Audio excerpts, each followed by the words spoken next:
Anna, cradling her 3-year-old son, walked down the street. The skinny boy was not very heavy, but the woman's arms hurt and her back went numb. However, the woman did not stop and walked carefully along the slippery sidewalk with a sleeping child in her arms. The snow immediately covered her footprints and dripped down in large drops as it touched her burning cheeks. Or maybe it was the tears of a poor woman who had been kicked out of the apartment with her child by her husband. Anna had been wandering around the city for hours, not knowing what she should do now. She had no money, and Jonathan had smashed her phone, throwing it on the floor in a rage and crushing it with his foot. It was all because he thought, for some reason, that Jeremy wasn't his son. The city was getting ready for the holidays. The scent of fresh pastries was everywhere. The music was playing and the lights on the Christmas trees were flashing. But she and Jeremy were alone, freezing in the snow-covered streets. Anna took a deep breath and suddenly realized she was falling. Her legs gave way. She fell right into the snowdrift. The woman wrapped her arms around her son and froze in that position, feeling the hot waves of fever spreading through her body. Jeremy tossed and cried. Anna whispered something to him and tried to get him up, but could not do that. Jeremy tossed and cried. Anna whispered something to him and tried to get up, but could not do that. Suddenly, someone put a hand on her shoulder. She slowly turned around and saw an old woman in a shabby coat and a gray scarf. Come on, dear. Get up. Let's go inside. You can't walk in the cold with a baby. Let me help you. There you go. Come on, get up slowly," the old woman said as she helped the woman to stand up. To Anna's surprise, the old woman's hands turned out to be very strong, and she managed to get to her feet with her help. "Where are we going to?" asked Anna. "To my apartment. I live in this building on the first floor. I've been watching you through the window for 10 minutes now. At first I thought you were drunk and just walking around. But then I saw you were holding a baby in your arms. Well, come on, let's go. It's really cold," said the old woman, gently supporting Anna. "My name is Mrs. Forrester. What's yours?" "Anna, and this is my son Jeremy." "What a good name. Jeremy," the old lady mouthed, leading the guests towards her place. So chattering, the old lady led Anna to the door of her apartment and swung it open. "Come in, Anna. My apartment is not wealthy, but it's warm here, and the refrigerator is always full. I will prepare a hot bath so you can bathe Jeremy, and warm up in the hot water too. Then we will have dinner and tea, and everything will be all right," her grandmother encouraged her. Said Anna, turning toward the woman. "You saved Jeremy and me from death. It's so cold we would have frozen to death by morning." "It's all right, girl. God is merciful. He always helps," Mrs. Forrester answered calmly. "Grandma, who's there?" A man's voice came from the next room. "We have guests, Kevin. Anna and Jeremy. We'll come in and say hello to you in a moment," replied Grandma. Anna felt embarrassed. She didn't expect anyone else to live here.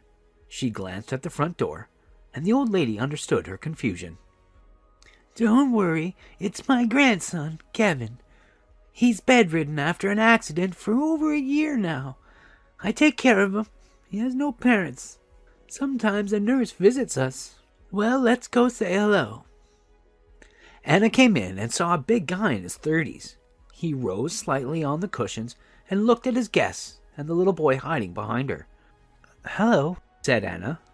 "Hello," he replied and frowned. "Kevin, I'll be right back.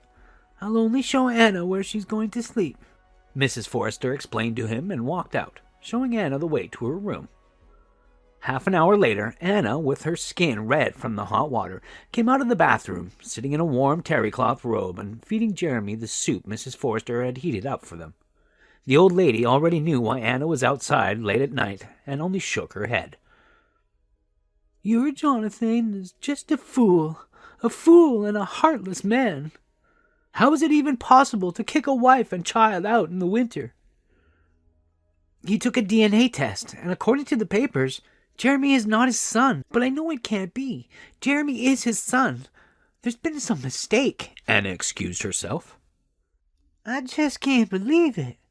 They believe the papers, but they don't believe the people? What happened to the world? What happened to people?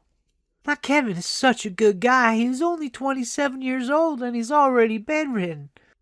And you know why? He worked as a manager for a construction company. Some inspection committees came up to check on the construction site, but one of them climbed where it was forbidden and slipped and fell. Kevin managed to save him at the last moment, but he couldn't hold on and fell from a height right onto a pile of bricks. It's hidden his back. That guy wasn't hurt, he just scared. But Kevin had a serious fracture. When his fiancée found out Kevin was bedridden for the rest of his life, she left him. Can you imagine? She was already living with him. Getting ready for the wedding, she pretended to be nice, pretended to love him, and then trouble happened, and she just left him right away," sighed the old woman, and suddenly realized, "Oh, Anna, it's very late. It's time to go to bed. Jeremy's almost asleep. Don't look for me in the morning. I'll go to the market in the morning. Make yourself at home, cook some breakfast, drink tea. You can take anything you find in the fridge." In a burst of attitude, Anna hugged the kind old woman, and tears came to their eyes. That night, Anna could not sleep for a long time. Jeremy slept peacefully beside her, and she listened to his breathing and thought about her strange fate, which led her to kind strangers. Yesterday there had been nothing that foretold trouble, or it did, and she just didn't believe it. Anna was raised by her grandfather. She hardly remembered her mother, who died when she was only 5 years old, and she never knew her father. Her grandfather adopted the little girl and raised her until she was 17. They lived in a village, and all the housework fell on Anna's shoulders very early. But she never complained.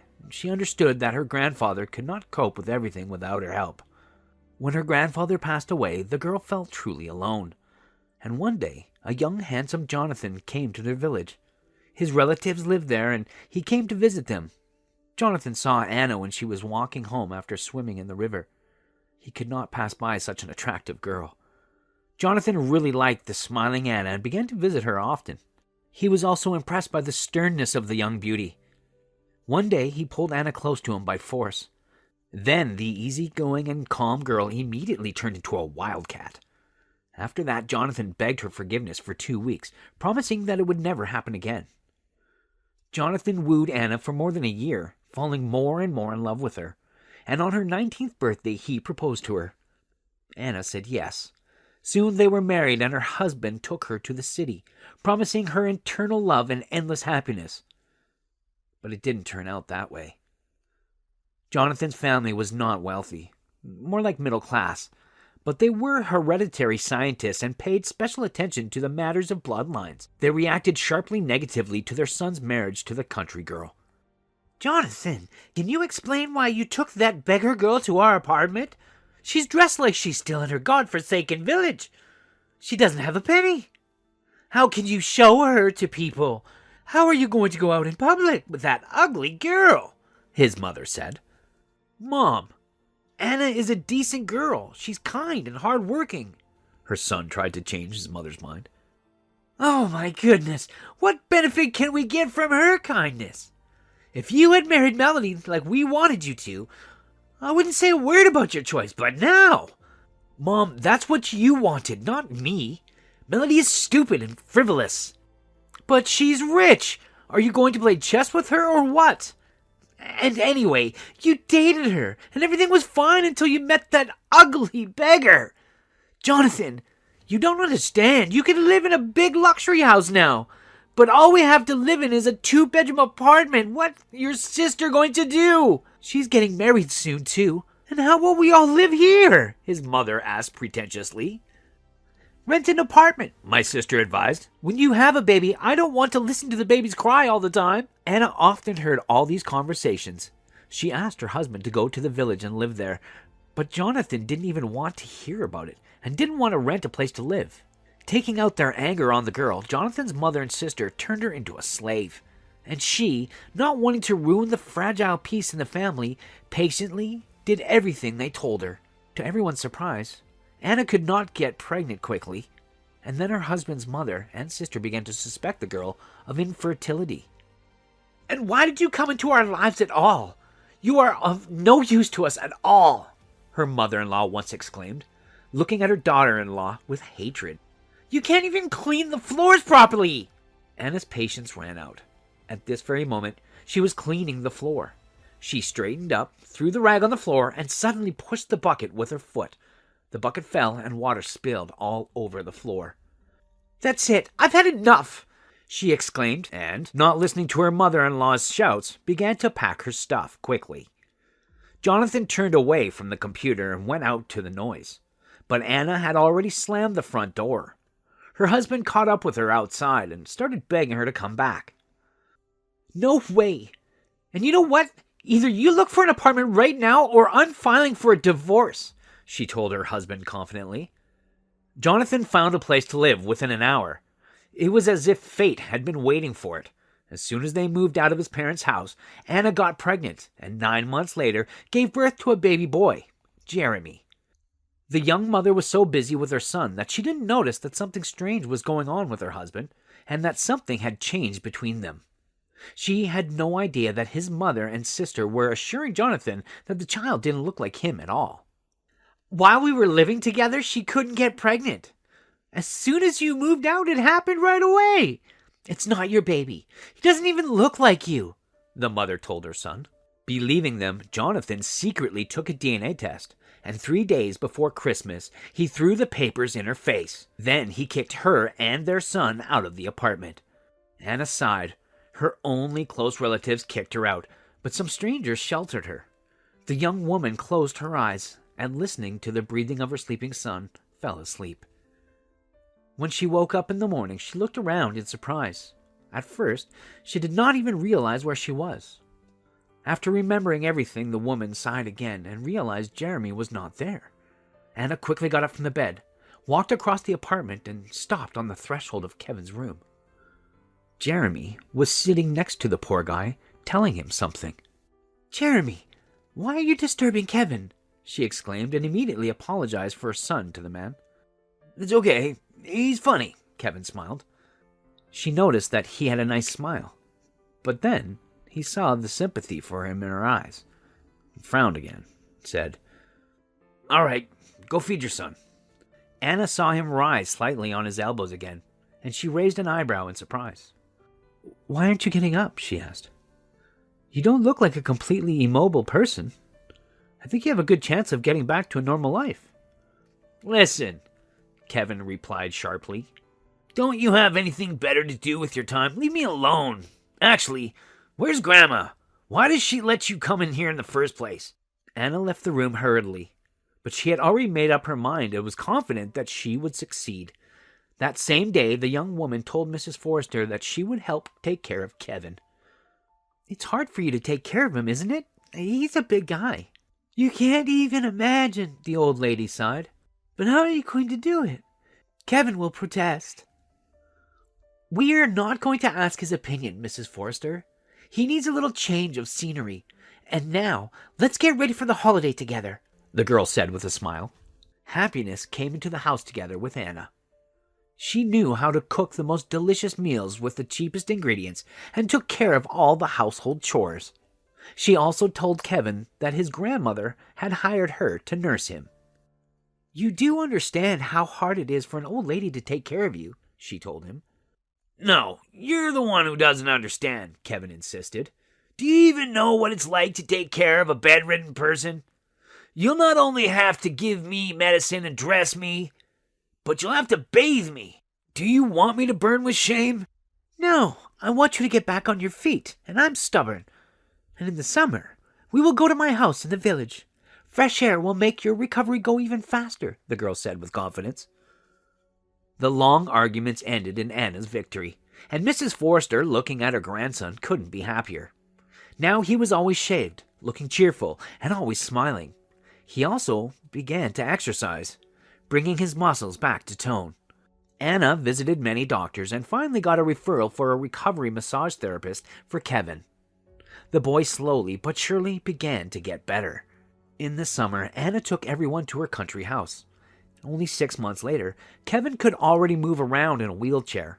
Back then, both Mrs. Forrester and Anna cried tears of happiness. She fell in love with Kevin a long time ago and believed that one day they would be together. And then something happened that neither Anna nor Kevin expected. Mrs. Forrester and Jeremy went to the river. Anna was giving Kevin a massage when he suddenly put his arms around her and kissed her. "Kevin!" she exclaimed, but she couldn't tear herself away from his lips. "Anna," he whispered and squeezed her tighter and tighter in his arms. She couldn't help but reciprocate him. She was the woman, and he was the man. She was the one who made him a man again, who brought him back to normal life. Since then, Kevin's recovery went faster. He was extremely happy, and Anna didn't want any other fate anymore. But one day, a car stopped by their building. Jonathan got out of the car. When he saw his ex-wife, he got down on his knees in front of her and begged, I'm sorry. Forgive me for everything. Come back to me. I can't live without you. I get drunk every day and I can't sleep. I see you in my dreams every night. Forgive me." "What happened, Jonathan? Why have you decided to repent?" asked Anna. "Melanie did it. She worked in the lab and faked the DNA test results. I only found out about it recently. I overheard her talking. We lived with her for 2 months. But now I kicked her out. Anna, I am so sorry. Come back to me. I beg you," the ex-husband continued. "No, Jonathan, you were right.